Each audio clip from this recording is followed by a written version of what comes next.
তাহলে থাকে 4,97,000 টাকা। এরপরে আর যেহেতু আর বিক্রিত পণ্যের ব্যয়ের ভিতরে আর কোনো এন্ট্রি নাই, এই জন্য আমরা যোগ করে নিচ্ছি যে 2 লক্ষ ওপেনিং ইনভেন্টরি এবং টোটাল ক্রয় আছে 4,97,000 টাকা। এই দুইটারও যোগ করলে হয় 6,97,000 টাকা।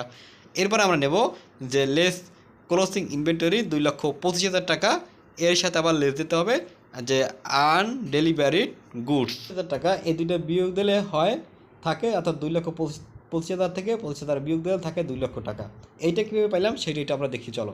1 নাম্বার অ্যাডজাস্টমেন্টে আছে ইন্ডিং ইনভেন্টরি ওয়াজ ভ্যালু টাকা 2,25,000 টাকা। মানে সর্বোপরি মজুত পণ্যের মূল্য নিচ্ছে এত টাকা, যেখানে আবার আছে যে which include goods with worth টাকা 25,000 টাকা সোল্ড। মানে এই 25,000 টাকায় মূলত এই সমাপনী মজুত পণ্যের মধ্যে অন্তর্ভুক্ত আছে। এই জন্য মূলত আমরা এটারে 2,25,000 থেকে এই 25,000 টাকা বিয়োগ দিয়ে দেখাইছি।